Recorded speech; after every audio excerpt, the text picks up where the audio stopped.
بسم اللہ الرحمن الرحیم۔ السلام علیکم ورحمۃ اللہ وبرکاتہ۔ معزز ناظرین و سامعین، آج ایک عظیم حدیث کی طرف ہم جا رہے ہیں۔ آج کا ہمارا موضوع حج مبرور کی علامات اور ثمرات جاننے کی کوشش کریں گے۔ حج ایک عظیم عبادت ہے جسے اسلام نے زندگی میں ایک بار فرض قرار دیا، لیکن کیا ہر حج مبرور ہوتا ہے؟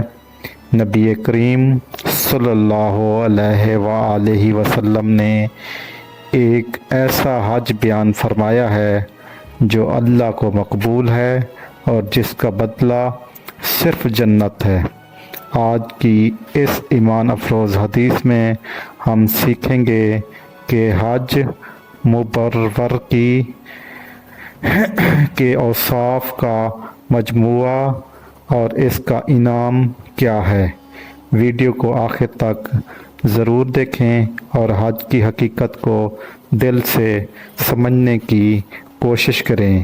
اگر آپ نے ہمارا چینل ابھی تک سبسکرائب نہیں کیا تو چینل کو سبسکرائب کر دیں، بیل آئیکن کے بٹن کو دبا دیں، اور اگر آپ کو آج کی حدیث اچھی لگے تو اسے لائک لازمی کیجیے گا۔ جزاک اللہ۔ چلتے ہیں آج کی حدیث کی طرف۔ حدیث مبارکہ اردو ترجمہ۔ نبی کریم صلی اللہ علیہ وآلہ وسلم نے فرمایا، حج مبرور کا بدلہ صرف جنت ہے۔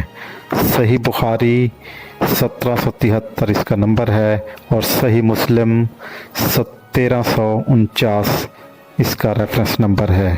تشریح: اس حدیث میں حج مبرور کی عظمت اور شان کو بیان کیا گیا ہے۔ حج مبرور وہ حج ہے جو اخلاص، تقوی، شریعت کی مکمل پیروی اور اخلاص حسنہ کے ساتھ ادا کیا جائے۔ ایسا حج جس میں کوئی فحش کلامی، جھگڑا یا گناہ نہ ہو، جس کے بعد انسان کی زندگی بدل جائے، یہی مبرور حج کہلاتا ہے۔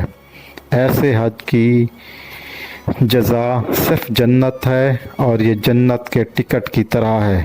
یہ حدیث ہمیں سکھاتی ہے کہ ہمیں حج کو محض رسم یا سفر یا انجوائمنٹ نہ بنائیں، بلکہ اسے روحانی انقلاب میں تبدیل کرنے کی کوشش کریں، اور اگر اللہ نے حیثیت دی ہے تو حج ضرور ادا کریں، اور خالص نیت کے ساتھ کریں، نہ کہ دکھاوے کے ساتھ۔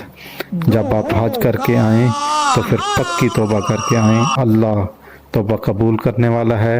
اور پھر آ کر کوئی ایسا کام نہ کریں جس سے لوگوں کو ٹھیس پہنچے، لوگوں کو نقصان پہنچے۔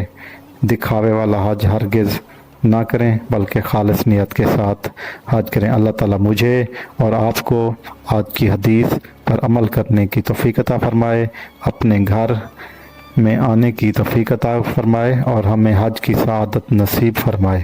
آمین ثم آمین۔ ایک بار دوبارہ آپ سے ریکویسٹ ہے کہ اگر آپ نے ہمارا چینل سبسکرائب نہیں کیا تو چینل سبسکرائب کر دیں، بیل آئیکن کے بٹن کو دبا دیں، اور اگر آج کی حدیث آپ کو اچھی لگی ہے تو ویڈیو کو لائک کرنا ہرگز نہ بھولیے گا۔ جزاک اللہ۔ اللہ حافظ۔